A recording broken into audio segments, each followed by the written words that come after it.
Olá, amigos, que a paz esteja conosco mais uma vez, que o grande Mestre Jesus, nosso irmão maior, esteja sempre sendo percebido por nós, todo o seu carinho, o seu amor, a sua dedicação, que nós possamos aproveitar esse amigo valoroso de todas as horas, e agradecendo a Deus, ao nosso irmão Jesus, aos amigos espirituais e aos amigos encarnados e desencarnados, que estão sempre passando por nossas vidas, nos auxiliando de alguma forma, direta ou indiretamente, para o cumprimento de nossas tarefas, nossas atividades.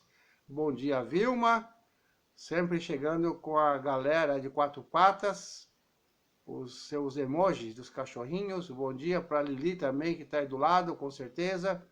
Ela não vai responder, mas manda o cachorrinho. Aliás, pede para a mãe mandar o cachorrinho, né? A Lili, nossa irmã menor, quatro patinhas, que manda mais na casa do que nós.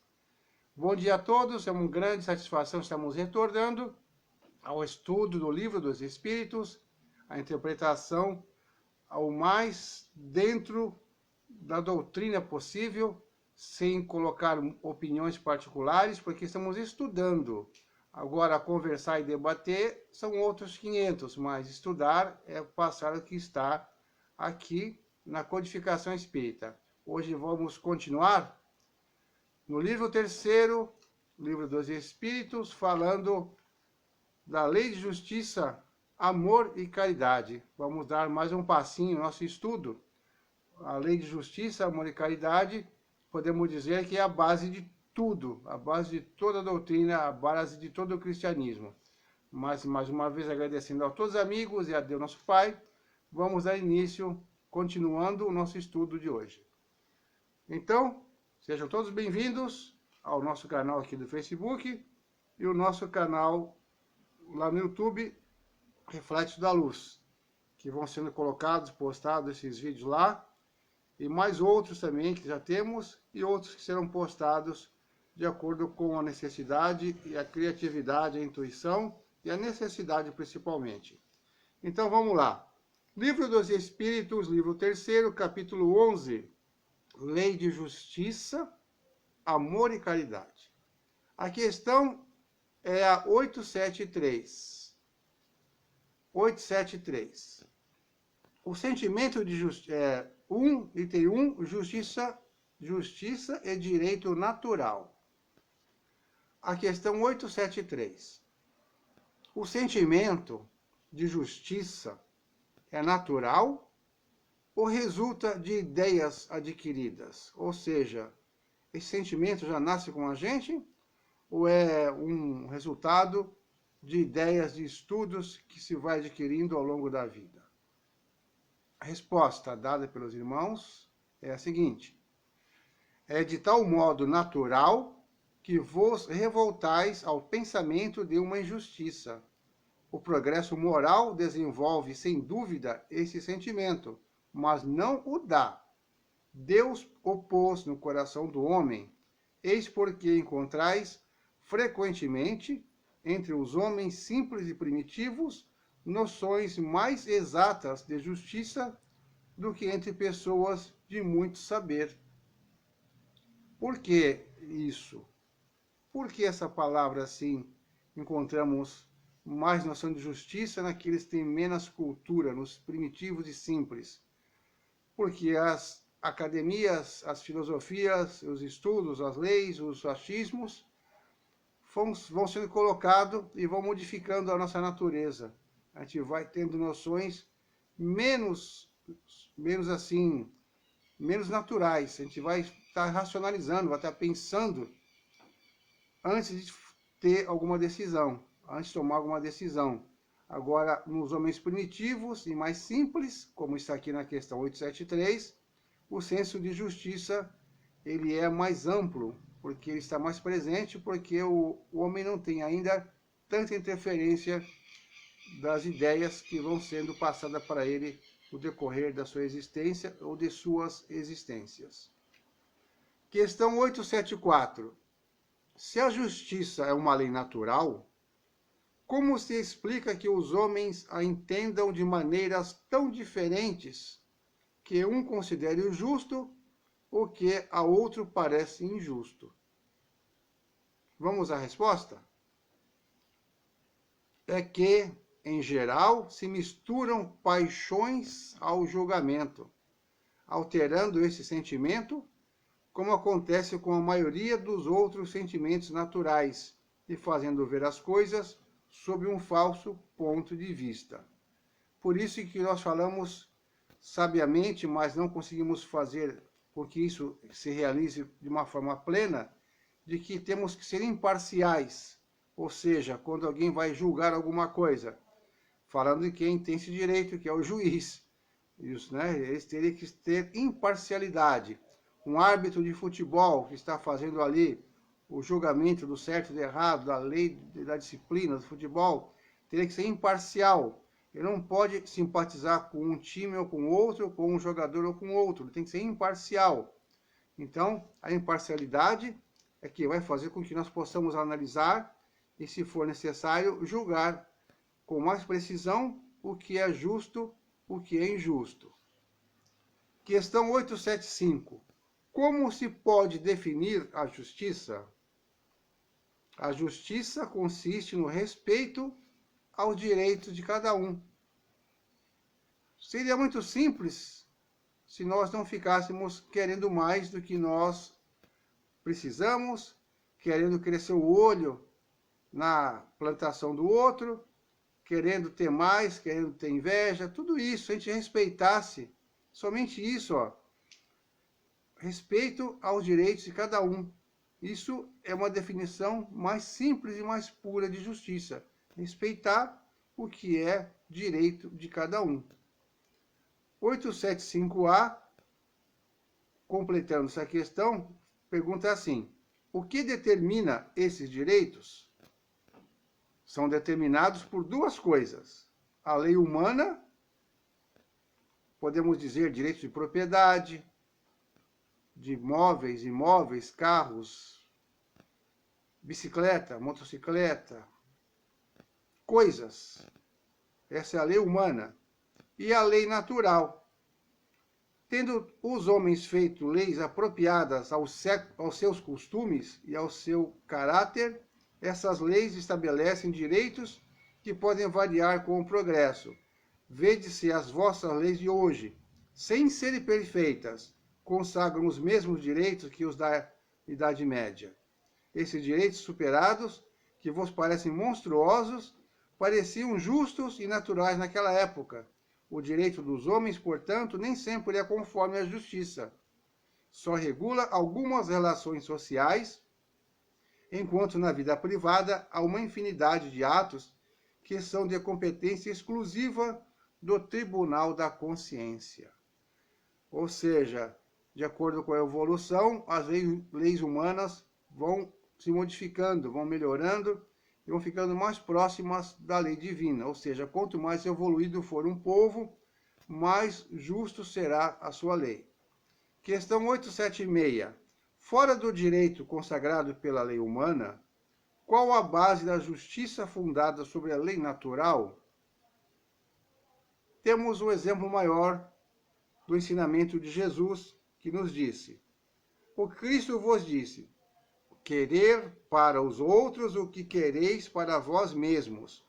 Deus pôs no coração do homem a regra de toda a verdadeira justiça, pelo desejo que tem cada um de ver os seus direitos respeitados, na incerteza do que deve fazer para o semelhante em uma dada circunstância, que o homem pergunte a si mesmo como desejaria que agissem com ele.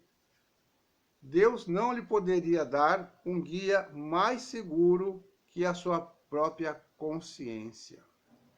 O comentário de Kardec. O critério da verdadeira justiça é de fato o de se querer para os outros aquilo que se quer para si mesmo, e não de querer para si o que se deseja para os outros, o que não é a mesma coisa.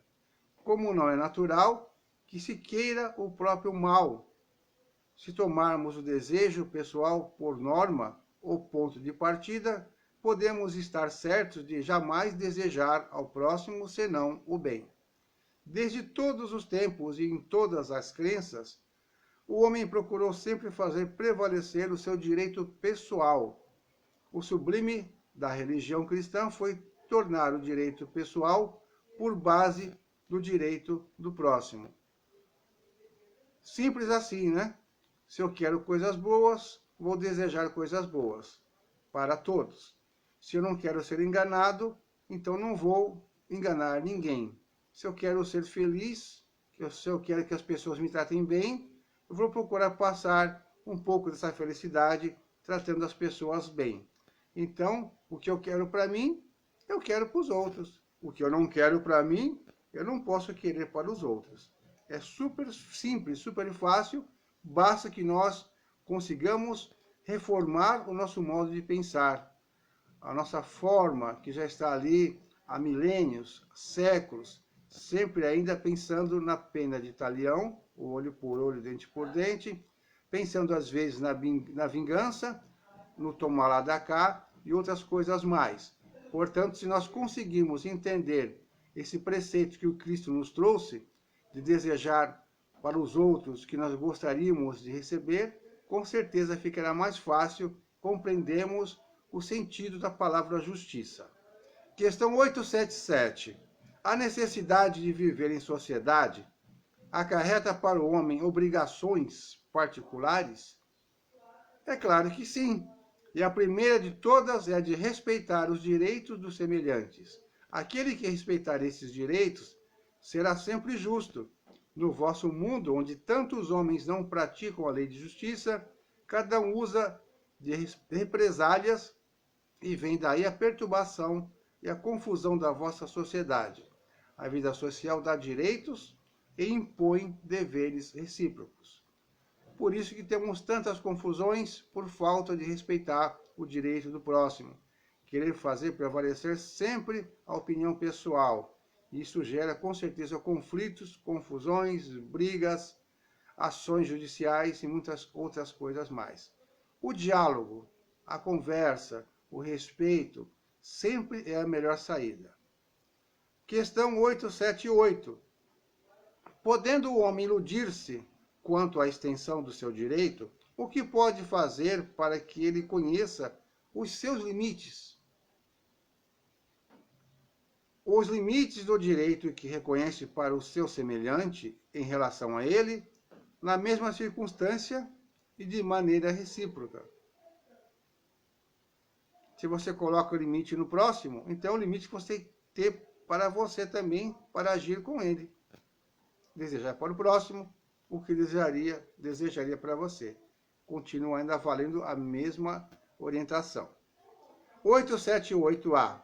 Mas se cada um se atribui a si mesmo o direito do semelhante, em que se transforma a subordinação aos superiores, não será isso a anarquia de todos os poderes? Os direitos naturais são os mesmos para todos os homens, desde o menor até o maior. Deus não fez uns de limo mais puro que outros, e todos são iguais perante ele. Aqui é uma figura de linguagem, né? Quando fala que Deus não fez do limo mais puro, da alusão que nós temos na Bíblia, que o homem foi feito do barro, ou do limo. Esses direitos são eternos, os estabelecidos pelos homens perecem com as instituições, ou seja, os direitos naturais são eternos, mas os estabelecidos pelos homens perecem com as instituições. De resto, cada qual sente bem a sua força ou a sua fraqueza, e saberá ter sempre uma certa deferência para aquele que o merecer por sua virtude e seu saber. É importante assinalar isto para que os que se julgam superiores conheçam os seus deveres e possam merecer essas deferências. A subordinação não estará comprometida quando a autoridade for conferida à sabedoria. Ou seja, temos que reconhecer e saber separar a justiça dos homens, que é regida pelas leis humanas, e a justiça divina. E temos que obedecer, sim, à lei humana, porque estamos enquadrados numa sociedade e precisamos ter essa noção de que tudo foi feito para ter um equilíbrio e uma harmonia. Existem algumas coisas que não são perfeitas, é claro, pois o homem não é perfeito, a sociedade não é perfeita, mas é o que melhor pode ser feito para nós nos dias de hoje. E com certeza estará sempre evoluindo essas leis, à medida que os homens forem evoluindo moralmente, estarão alterando, fazendo emendas, acrescentando novas leis para que ela fique cada vez mais justa. E para terminar o assunto da lei de justiça, amor e caridade, a justiça e o direito natural, nós vamos à questão 879, que diz assim: qual seria o caráter do homem que praticasse a justiça em toda a sua pureza? Seria um espírito perfeito, seria um Jesus, com certeza. Mas olha só a resposta. Qual seria o caráter do homem que praticasse a justiça em toda a sua pureza?